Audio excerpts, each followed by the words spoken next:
ಇದೊಂದು ಅಪೂರ್ವವಾದಂಥ ಕ್ಷಣ.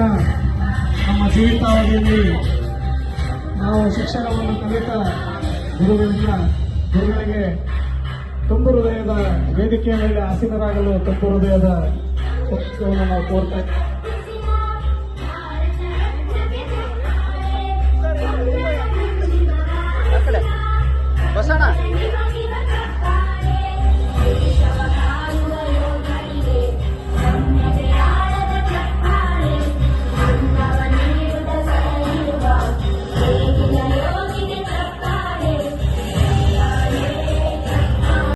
ಬರುತ್ತಾ ಅನ್ನೋದನ್ನು ಕಲ್ಪಿಸಿಕೊಳ್ಳಿಕ್ಕೂ ಸಾಧ್ಯ ಇಲ್ಲ ಅನ್ನೋದನ್ನು ನಾನು ಪ್ರಾಮಾಣಿಕವಾಗಿ ಒಪ್ಕೊಳ್ಳಿಕ್ಕೆ ಇಷ್ಟಪಡ್ತೇನೆ.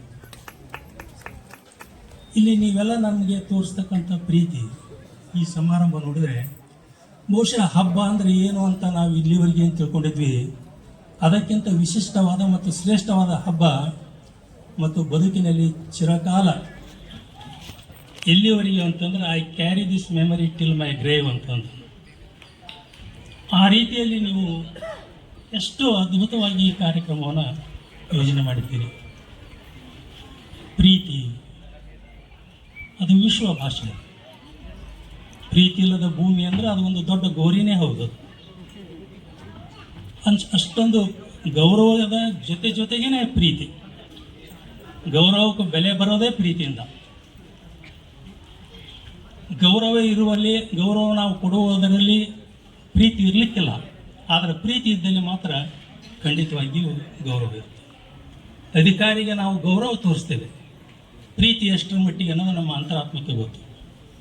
ತಾಯಿಗೆ ನಾವು ಗೌರವ ತೋರಿಸ್ತೇವೆ, ಅಲ್ಲಿ ಅಂಥ ಒಂದು ಪ್ರೀತಿ ಇರ್ತದೆ.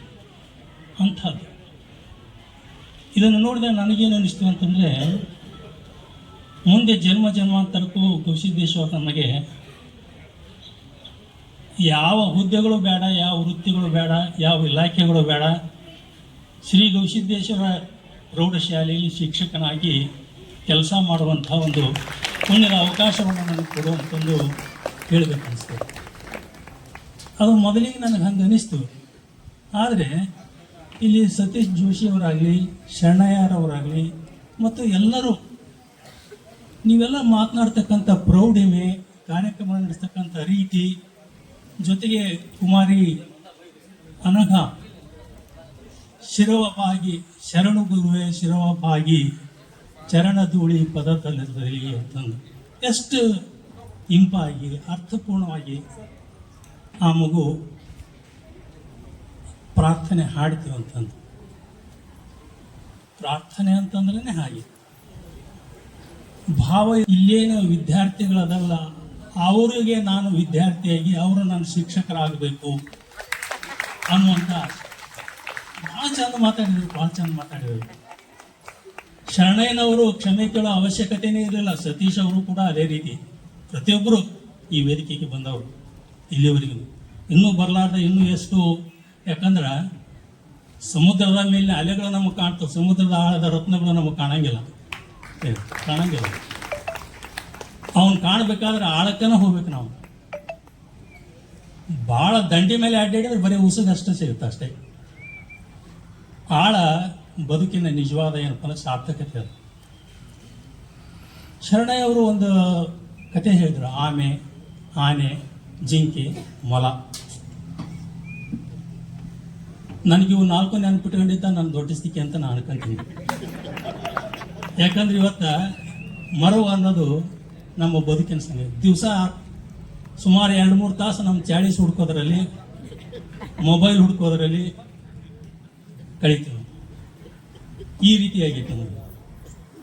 ಹೆಂಗಂತಂದು ನೀನು ಎತ್ತರ ಇರ್ಬೋದು, ಒಂದು ಕಾಳನ್ನು ತುಂಡು ಮಾಡಲಿಕ್ಕೆ, ಕಾಳನ್ನು ಕಡಿಲಿಕ್ಕೆ ಆಗೋದಿಲ್ಲ ನಿನಗೆ ಅನ್ನುವಂಥ ರೀತಿಯಲ್ಲಿ ದೇವರು ಯಾವ ಜೀವಿಯನ್ನು ವ್ಯರ್ಥವಾಗಿ ಈ ಭೂಮಿ ಮೇಲೆ ಕಳಿಸಿಲ್ಲ.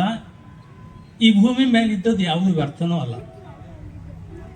ಒಂದು ಒಂದು ಘಟನೆ, ಒಂದು ಕತೆ ಅನ್ನೋದು ವಾಸ್ತವಿಕನೂ ಹೌದದು.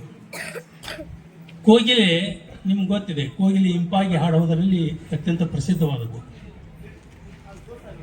ಕೋಗಿಲೆಯ ಬಗ್ಗೆ ಯಾವ ಕವಿ ಕವಿತೆ ಬರೆಯೋದಲ್ಲ, ಆ ಕವಿನ ಅಲ್ಲ ಅನ್ನೋಷ್ಟರ ಮಟ್ಟಿಗೆ ಅದು ಕೋಗಿಲೆ ಇಂಪಾದ ಕಂಠಕ ಪ್ರಸಿದ್ಧ. ಅದರ ಪಕ್ಕದಲ್ಲಿ ಒಂದೇ ಕಾಡಿನಲ್ಲಿ ಕೋಗಿಲೆ, ಕಾಗೆ. ಕೆಲವು ಪಕ್ಷಿಗಳು ಹೋಗಿ ಕಾಗೆಗೆ ಹೇಳಿದರು, ಅಲ್ಲೋ ಕೋಗಿಲೆ ಅಷ್ಟು ಇಂಪಾಗಿ ಹಾಡ್ತದೆ, ಎಲ್ಲರೂ ಕೋಗಿಲೆಯನ್ನು ಹೊಗಳ್ತಾರೆ, ನಿನ್ನನ್ನು ಯಾರೂ ಹೊಗಳೋದಿಲ್ಲ, ನಿನಗೆ ಅದರ ಬಗ್ಗೆ ಏನು ಅಸೂಯೆ ಹೊಟ್ಟೆ ಕಿಚ್ಚು ಇಲ್ಲನೋ ಅಂತ ಹೇಳ್ತಂತ ಇರಬಹುದು. ದೇವ್ರು ನನಗೂ ಏನೂ ಕಡಿಮೆ ಮಾಡಿಲ್ಲ, ದೇವ್ರು ನನಗೂ ಶ್ರೇಷ್ಠವಾದದ್ದನ್ನು ಕೊಟ್ಟಾನ, ಕೋಗಿಲೆಗೆ ಇಂಪಾಗಿ ಹಾಡುವ ಕಂಠವನ್ನು ಕೊಟ್ಟಾನ, ನನಗೆ ಆ ಇಂಪಾದ ಹಾಡನ್ನು ಕೇಳಿ ಆನಂದಿಸುವಂಥ ಹೃದಯವನ್ನು ಕೊಟ್ಟಾನಲ್ಲ, ಅದಕ್ಕಿಂತ ದೊಡ್ಡದು ಇನ್ನೇನು ಬೇಕು ನಿಮ್ಮಂತ. ಹೀಗೆ ನಾವು ಯಾಕೆ ಹಿಂಗೆ ಅನ್ಕೋಬೇಕಾಗೈತಿ ಅಂತಂದರೆ, ಇವತ್ತಿನ ಸ್ಪರ್ಧಾತ್ಮಕ ದಿನಮಾನಗಳಲ್ಲಿ ಸ್ಪರ್ಧಾತ್ಮಕ ನೆನಪಿರ್ತಕ್ಕಂಥದ್ದು 24 ವರ್ಷಗಳ ಹಿಂದೆ, 2 ದಶಕಗಳ ಹಿಂದೆ ನೀವೆಲ್ಲ ಇಲ್ಲಿ ನಿಮ್ಮ ಭವಿಷ್ಯವನ್ನು ಕಟ್ಟಿಕೊಳ್ಬೇಕು ಅಂತಕ್ಕಂಥ ಒಂದು ಹಸಿವೆಯಿಂದ ನೀವು ಇಲ್ಲಿಗೆ ಬಂದಿರಿ. ನಾವು ಕೂಡ ಏನಂತಂದ್ರೆ ನಮ್ಮ ಬದುಕಿಗೆ ಒಂದು ಆಸರೆ, ಭದ್ರತೆಯನ್ನು ಕಂಡುಕೊಳ್ಳಬೇಕು ಅಂತಕ್ಕಂಥ ಹಂಬಲದಿಂದನೂ ನಾವು ಬಂದೀವಿ. ಈ ಸಂಸ್ಥೆ ಏನಂತಂತಂದರೆ ನಿಮಗೆ ಭವಿಷ್ಯವನ್ನು ಕೊಡ್ತು, ನಮಗೆ ಭದ್ರತೆಯನ್ನು ಕೊಡ್ತು. ಇವತ್ತೆಲ್ಲ ಈ ಕಾರ್ಯಕ್ರಮ ನೋಡಿದಾಗ ನನಗೆ ಅನಿಸ್ತದೆ, ಒಬ್ಬ ಶಿಕ್ಷಕನಿಗೆ ಸಂತೋಷದ ಕ್ಷಣ ಅಂದರೆ ಯಾವುದು?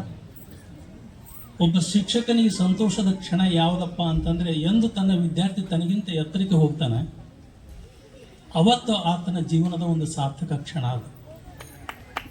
ಆ ರೀತಿಯಲ್ಲಿ ಏನಂತಂತಂದ್ರೆ ನೀವು ಬೆಳೆದಿರೋದು ಸುಮ್ಮನೆ ನಿಮ್ಮನ್ನು ಹೊಗಳಬೇಕಂತಲ್ಲ. ಭಾಳ ಸಲ ಹೇಳ್ತಿರ್ತಲ್ಲ, ತೋಡಿದ ಬಾವಿಗೆ ಈ ಸಂಸ್ಥೆ ಏನಂತಂದರೆ ನಿಮಗೆ ಭವಿಷ್ಯವನ್ನು ಕೊಡ್ತು, ನಮಗೆ ಬದುಕನ್ನು ಕೊಡ್ತು.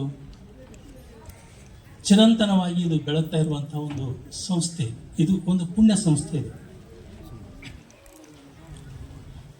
ಶಾಲೆಗಳಲ್ಲಿನೇ ಇದು ವಿಶಿಷ್ಟವಾದದ್ದು, ಇದು ಶ್ರೇಷ್ಠವಾದದ್ದು. ಯಾಕಾಗಿ ಅಂತಂದರೆ, ಈ ಶಾಲೆಯ ಅಡಿಪಾಯ ಏನೈತಲ್ಲ, ಇದು ಬರೀ ಕಲ್ಲು ಗಾರೆಗಳಿಂದಾಗಿಲ್ಲ. ಇದು ಶ್ರೀಮಠದ ಸಮಸ್ತ ಪೀಠಾಧಿಪತಿಗಳ ದಿವ್ಯ ತಪೋ ಬಲದಿಂದಾಗಿ ಏನಂತಂತಂದರೆ ಈ ಶಾಲೆ ವಿಶಿಷ್ಟವಾಗಿದೆ, ಶ್ರೇಷ್ಠವಾಗಿದೆ. ಇವತ್ತಿಗೂ ಕೂಡ ಎಲ್ಲೋ ಅಪರಿಚಿತ ಜಾಗಕ್ಕೆ ನಿಮ್ದು ಯಾವ ಊರು ಅಂತಂತ ಅಂದಾಗ, ಕೊಪ್ಪಳ ಅಂತ ಅಂದಾಗ ಅವ್ರು ಫಸ್ಟ್ ಹೇಳೋದು, ಓ ಗವಿಮಠ, ಗವಿಸಿದ್ದೇಶ್ವರ ಶ್ರೀಗಳು ಅಂತಂದು, ಆಮೇಲೆ ನಮ್ಮನ್ನು ಅವ್ರು ಕಾಣ್ತಕ್ಕಂಥ ರೀತಿನೇ ಬಹಳ ಗೌರವಪೂರ್ಣವಾಗಿ ಆಗ್ತದೆ ಅಂತಕ್ಕಂಥದ್ದು. ಹೀಗಾಗಿ ಈ ಒಂದು ಸಂಸ್ಥೆ ಏನಂತಂತಂದ್ರೆ ನೋಡ್ರಿ, ಎಷ್ಟು 50ನೇ ಇಸ್ವಿನಿಂದನೂ ಏನಪ್ಪ ಅಂತಂದ್ರೆ, ಅದಕ್ಕಿಂತ ಮೊದಲಿಗಿಂದನೂ ಎಂಥಂಥ ಶ್ರೇಷ್ಠರು ಏನಪ್ಪ ಅಂತಂದ್ರೆ ನಮ್ಮ ಸಮಸ್ತ ಪೀಠಾಧಿಪತಿಗಳು, ಅವರ ಆಧ್ಯಾತ್ಮದ ಉತ್ತುಂಗ ಶಿಖರಗಳವರು. ಅದರ ಜೊತೆಗೆ ಸಕಲ ಜೀವಾತ್ಮರ ಲೇಸನ್ನೇ ತಮ್ಮ ಆರಾಧ್ಯ ದೈವವನ್ನಾಗಿಸಿಕೊಂಡು,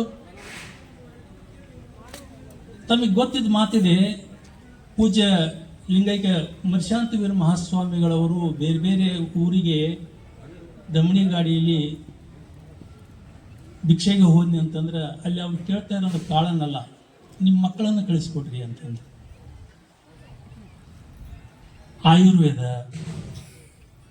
ಆಧ್ಯಾತ್ಮ, ಶಿಕ್ಷಣ ನಾಡಿನಾದ್ಯಂತ, ದೇಶದಾದ್ಯಂತ, ವಿಶ್ವದಾದ್ಯಂತ ಇದರ ಕರುಣೆಯ ಕಿರಣಗಳು ಬೆಳಗ್ತಾನೆ ಇವೆ ಮತ್ತು ಬೆಳೆಸ್ತಾನೂ ಇವೆ. ಇದು ನಿರಂತರ ಇದೆ, ಇದು ನಿರಂತರ ಇದೆ. 24 ವರ್ಷಗಳ ದೀರ್ಘಕಾಲದ ತರುವಾಯ ಭಾಳ ಆಶ್ಚರ್ಯ ಪಡುವ ರೀತಿಯಲ್ಲಿ ನೀವೆಲ್ಲ ಏನಂತಂದರೆ ಬದಲಾಗಿದ್ದೀರಿ.